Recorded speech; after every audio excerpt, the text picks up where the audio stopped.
This is the PMC Podcast with Kristin Brandt and Bill Alfano. The Pan Mass Challenge, raising money for life-saving cancer research and treatment at Dana-Farber Cancer Institute. Now here's Kristin Brandt and Bill Alfano.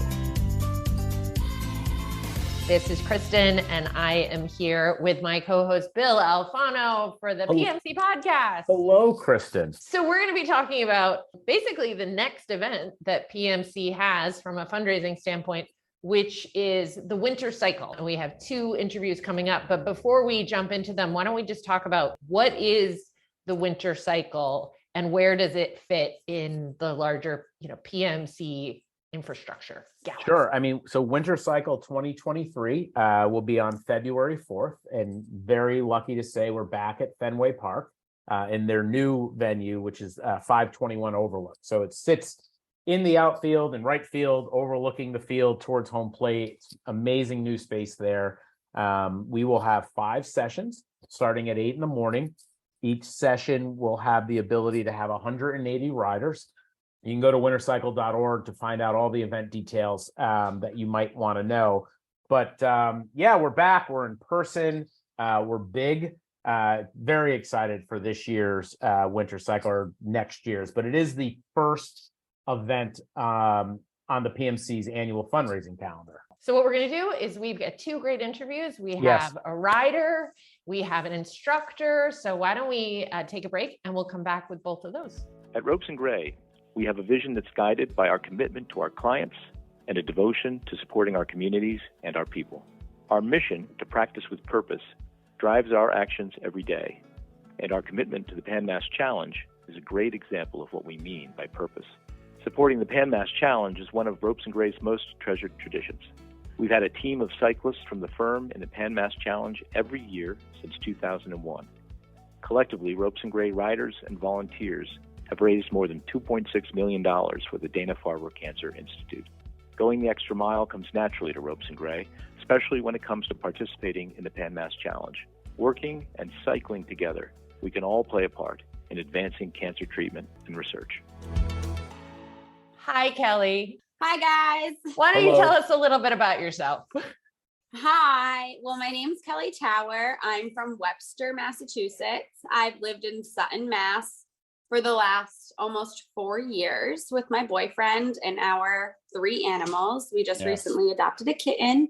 I was a nanny for ever until this past March. Now I work in the dental field as a healthcare coordinator. I help patients make financial decisions for dental work and care so that we can help them get what they need. So we're here to talk about Winter Cycle. Yes. You're a rider in the Winter Cycle. How many cycles have you done? So this actually will be my 5th Winter Cycle. So the reason I came to Dana-Farber was for a second opinion after a really scary diagnosis. I was 21 years old and I had like this weird feeling about a mole. I had never had my moles checked ever in my life. It was on my abdomen, my belly, right next to my belly button. And it was just a tiny little black pen dot. It was freaky. And something in my body told me that mole was not okay. It wasn't abnormal looking. It wasn't anything to be alarmed about. So I just made an appointment, and it ended up being on December 30th of 2013.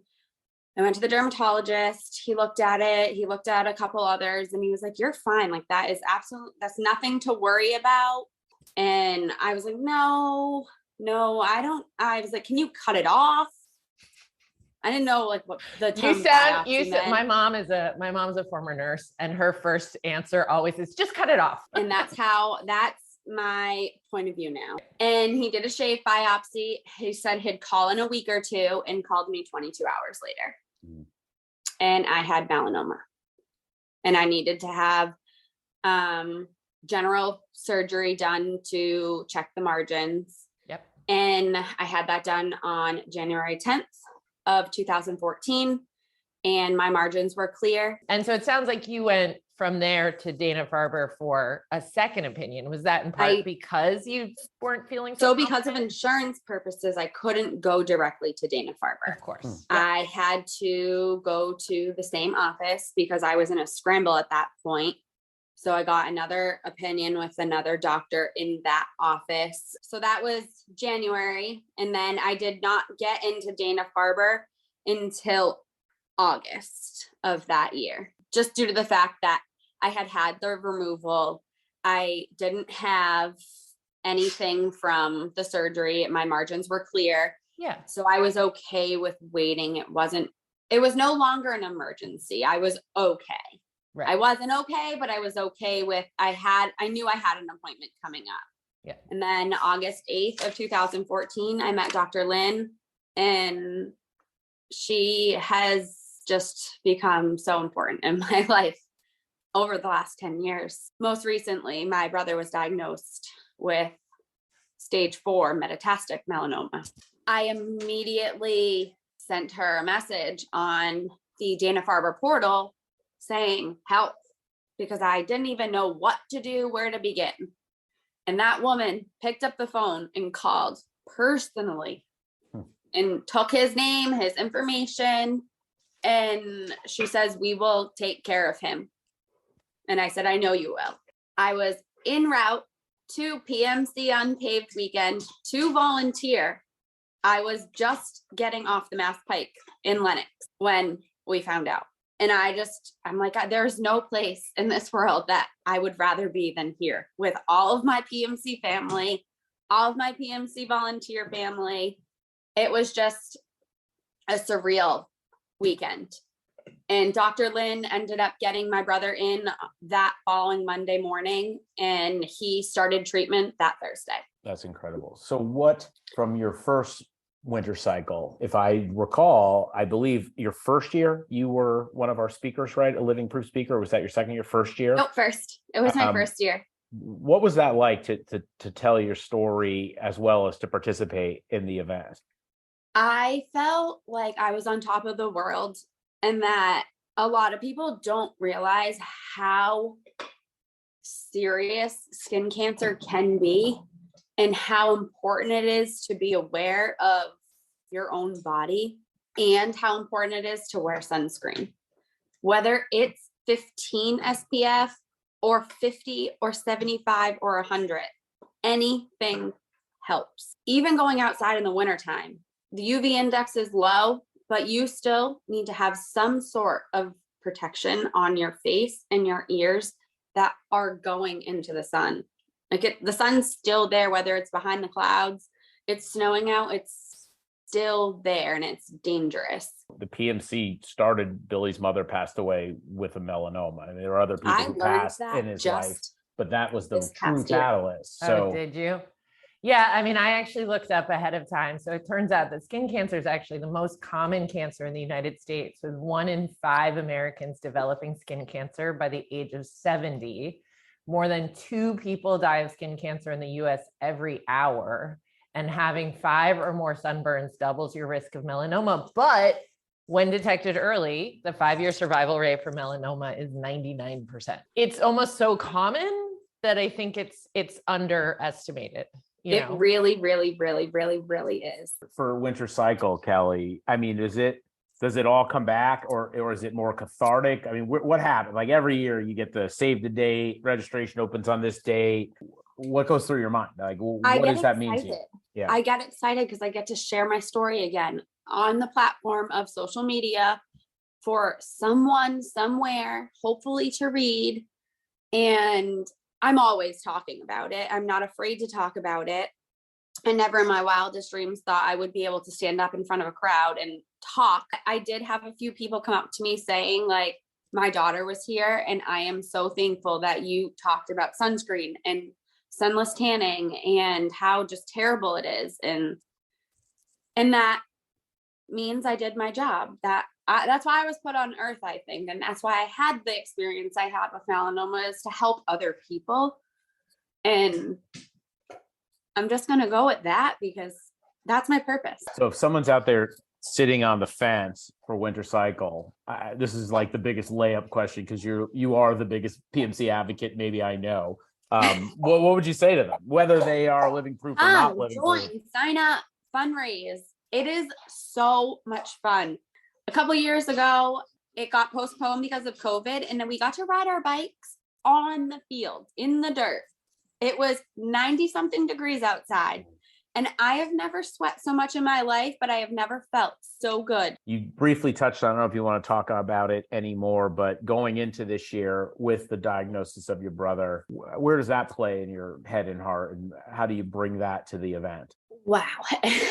So where that plays, don't mind me being emotional about this one, but if I didn't have the connection I had at Dana-Farber for myself, every single employee that I was with at Unpaved that weekend said, whatever you need, we're here, we can help, anything. And having that as like a backup connection to the connection I have with my ongoing dermatologist at Dana-Farber was a blessing in disguise. And they all keep checking in on me. How's Matt? How's your brother? Any updates? But I think this year going into the ride and also adding him to my why, I never thought that I would be adding my own brother to my why. It's really scary because it is the same cancer I had. His is just wasn't caught early. But the sense of that if neither of us advocated for ourselves, where would I be if I didn't advocate for myself that day? And my brother has kind of the same story.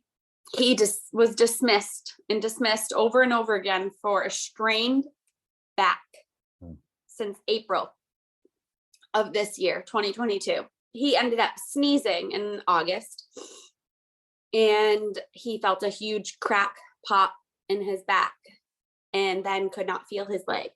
And he called the doctor and was like, I need an MRI. Things are not getting better. They ordered the MRI. And then the orthopedic doctor said, yeah, you have a fracture, but you also, it looks like you might have a growth or a tumor. But it could be scar tissue, but we're going to go in with a CAT scan in contrast. And now my brother's like, oh, it's probably nothing. And it's probably nothing, but it could be something. So they did the contrast the day of my grandmother's wake, which we were going through all of that as well. And then Friday, my way to PMC Unpaved is we found out it was cancer the night before, and that was Thursday night.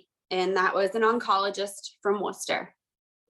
And he said that it was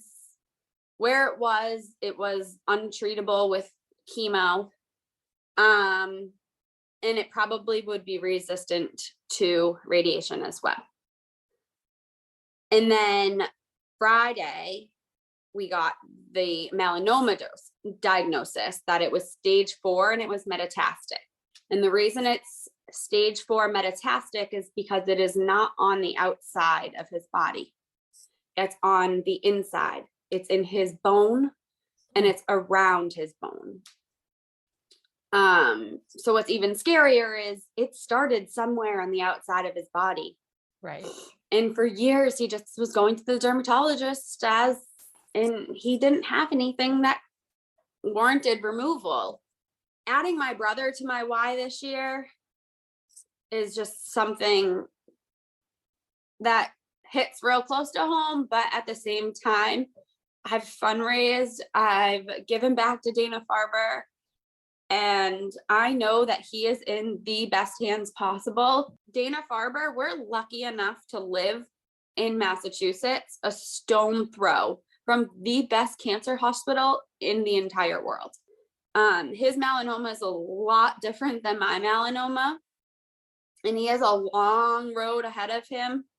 But we started with immunotherapy, and he was supposed to have surgery last Friday to remove the tumor, and his bone, and that ended up getting pushed back due to, they think, a reaction from the immunotherapy. He had a fever, and they're going to immobilize the tumor in that bone, and then they're going to go in and remove the bone that the cancer's in. Thankfully, it is only in that L2 and the tumor around it. And they're going to take it out, and they're going to put in a really cool medical device, and then he's going to be Titanium Man. I'm so glad we can give you this platform to tell your brother's story. Consider you a PMC like ambassador or evangelist. But, you know, thank you for riding and volunteering and fundraising. And I'm sure I can speak for Kristin. Obviously, please pass along our best for your brother. And I will. Treatment Yes, plan please. goes well. And I'll say this on record: if you need anything, you know where to find us. As you know. Appreciate that. And Right. then I just want to share one little more thing before we Sure. go, just because it's really one of the bigger, because he's not with us anymore, is Carter. He's my cousin. We lost Carter when he was 21 months old to acute myeloid leukemia. And in the same instances, my cousin Sam, she knew something was wrong, and they just kept giving her the runaround. And it was too late when we found out. And he is with us every single day, and he's one of my biggest whys. And when I was diagnosed with melanoma is when he went out of remission. He wasn't in remission anymore. He was in remission for 54 days, and December of 2013 was the time that we had with him before he went to heaven. And I was going through that, and I don't think I really in the moment was able to process what I was even going through, because I had to enjoy every day we had with him while he was still here. So he really is one of, at the top of my list is my whys, who's in heaven. I wish I had all the money in the world to be like, bam, here's the cure, but I can't do that. So the way I can do that is volunteering, riding, and fundraising. Well, thank you so much for sharing your Yeah, story. thank you, Kelli. Thank you for continuing to advocate for the PMC. Thank you for helping advocate for sunscreen. I think we might need to get you a sunscreen sponsor. It's expensive. It Don't is. use the bad stuff. And we're sending all of our love to your brother and your family. Absolutely. And please keep us in the loop and tell us how he's I doing. will. Why don't we start with having you introduce yourself? Thank you so much for having me. My name is Kate Stover, and I'm an instructor at AXL Boston, which is a pretty much brand new studio here in East Boston. I live right down the street. I've been a spin instructor for about 2.5 years now, but I've been riding indoor cycling for almost 5 years. And this will be my second time participating and teaching for the PMC Winter Cycle. What really is kind of the difference between cycling and spin? So especially at AXL, our spin classes are beat-based. So our premier AXL ride is a rhythm ride. We're riding to the beat of the music. And as an instructor, when we're putting together playlists, we're working with different original songs and different remixes, and we're tracking the BPMs, the beats per minute. And that is what helps us guide the class in terms of, are we climbing a hill? Are we doing an endurance jog? Or are we on a run, a super fast beat? When it comes to, cycling, of course, you're on terrain, whether you're outdoor or you're indoor on an indoor bike. Right. But you're not necessarily like riding to the beat of an EDM song, taking it out of the saddle on the beat drop while lights are flashing in your face like you're at the club. I would say that's the key difference is indoor cycling is vast majority of indoor cycling is beat based and thematically programmed to the beat of the music and either a genre, an artist, or just a general story that we're trying to tell throughout the 45 minutes of a ride. If we take a step back and look, we're sitting on bikes that don't go anywhere. And the only thing that is generating this power is you, and is yourself making the choice to clip in, making the choice to keep going, to add resistance, and to face your own challenge. And that's really the part of participating in the PMC Winter Cycle that feels so incredibly special, to bring indoor cycling hand in hand with this incredible cause and movement that is honoring the heroes of our survivors, our doctors, our nurses in the incredible city of Boston, that they step up to the challenge with what they are faced every day and keep going, and they don't stop. I feel like I could just cross off all my questions now. So I was going to say, so let's talk about your role at Winter Cycle. Yeah, sure. My colleague and I from AXL Boston will be leading one of the 45-minute cycle ride sessions. So we'll be up there, mic'd up, and really producing this playlist, an incredible 45-minute moment for all of the riders who will be with us in our morning time slot. The first song starts, you're on the mic.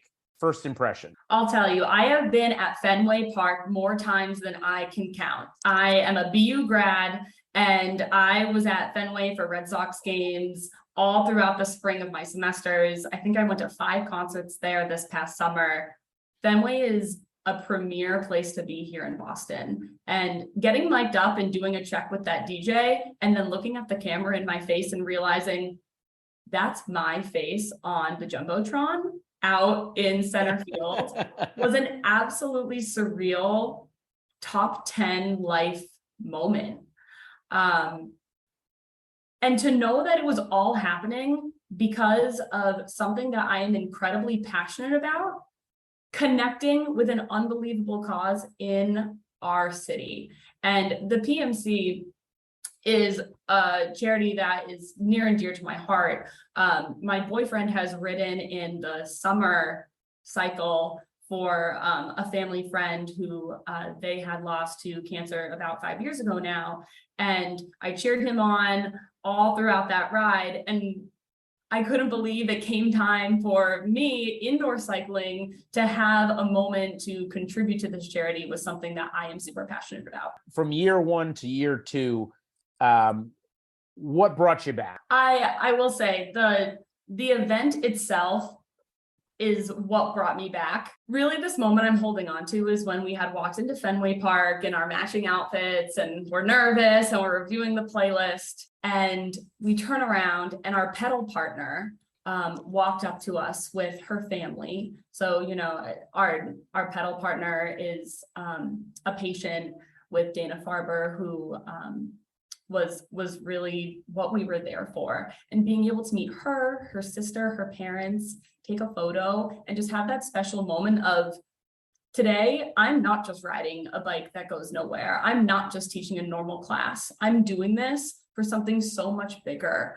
for this little girl who's here for our session. And it's that moment, oh my gosh, I just got chills thinking about it, that I am waiting for and so ready for this coming year in 2023. Is it extra pressure to do Winter Cycle, or is it one of those things where it rises you? Like, how does it work? I think it's a little bit of both. And you think about, not only is this the largest class I've ever taught, 180 bikes. Hello, we have 36 in the spin room. I was gonna say, so on average, you're not at 180 bikes per not typically. Probably the largest class I will ever teach to in my life. Okay. And you think about one of those life moments of this in an iconic place too, yes, right? Like not in a dark room, yes, with no windows. I just have to say that a friend of mine was coming to the event to work one of the tables, and afterwards we were chatting about the ride, and she said, "Kate, I was driving through Kenmore Square with my windows down, and I heard your voice radiating from Fenway Park, and I knew I was in the right place." So if people want to ride Winter Cycle, in particular, if they want to ride your session, Kate, what session are you leading, and what are they in store for? 9:15 a.m. session. I'm very pumped to be teaching a morning session. I am a morning girl. We thrive in the morning. We start the day off right, and then we bring the energy through the rest of the day. So 9:15 is going to pop off, and you can absolutely expect some of those crowd favorite jams. We're going Boston themed, city themed, and hard work themed, taking into account this incredible event and all the people that we're there with in this incredibly iconic space in our amazing city that we call home. That's what you can expect at 9:15. Kate, I know as an instructor, you probably don't have as much interaction, but what do you see from Winter Cycle volunteers? We talk a lot about the riders and the instructors. Do you have any experiences with volunteers or what you see them doing at Winter Cycle? My experience, I walked into Fenway Park and I'm like, well, I've been here probably 100 times before, but never ever like this. So as we walk up to the table, everyone is unbelievably kind, happy to be there, sporting their PMC t-shirts, pointing out all the different places we're supposed to go. And I knew who to ask questions. I was looking for Justine, wondering where I'm supposed to put the mic on, had questions about getting a water bottle. Anyone that I turned to who was in a volunteer t-shirt was so kind and supportive. What's the chance of seeing you and your co-instructor at the after party this year, Kate? Wait a minute, what's the after party? Oh, What? Traditionally, we've always done an after party across the street at the Lansdowne Pub, and we're happy that it's back this year. And not only is it back this year from 3 to 7, we're bringing in beach nights for those who live in the Boston area in particular. It's just, you can't really have a better band. Like Chris and the rest of the band are incredible. Chris was with us with Legends of Summer in 2020, and he is letting us borrow him and his amazing band from 3 to 7 at the after party. So now that you have that information also, Kate, will we see you at the after party? Bill, Fenway? She said she was a morning person. Like, listen, you're telling me that on this day, I will get to spin at Fenway Park and then go to Lansdowne after, where beach nights will be playing? The chances are 100%. That's great. That sounds awesome. Have a great weekend. The PMC Podcast is produced by Sundin Marketing, a full-service marketing and communications agency putting ideas into action. For more information, visit sundinmarketing.com. Why don't we share some stats before we wrap up? As we said, the Winter Cycle started in 2016. How much has it raised to, maybe not including this year, but in general? Yeah, well, I knew you're going to somewhat ask me that question, so I started writing down numbers as best I could. I think it's been about $2.5 million since it started, which is fantastic. And that does not excuses. That does include the 2 COVID years where we, because of city ordinances and safety and things like that, we had to really lower the number of people who can participate in sessions. So we're proud of that amount of fundraising. You should be. I mean, Yeah. I think you guys have been really creative through some very challenging times. I love this event. Again, it just, me too. It expands the scope. It gets more people involved. The passion is clearly there. The energy's crazy too. I mean, you heard it, right? As we heard Kate talking, we heard Kelli talking. Well, the passion and the energy is outrageous. All right. Well, let's wrap this up. Yes. For show notes, you can go where? For show notes, you can go to pmc.org and find podcasts, and everything you need to know will be there. All right. And to sign up for the Winter Cycle, go to wintercycle.org, and you can sign up there and find out more information about the event as well. you're so good at your job. Look at you knowing all those answers. I better know those things. All right. Well, thank you everyone to listening. If you like our show, please tell a friend or 3 friends, leave a review for us. And thanks for supporting the PMC. Thank you, Kristin.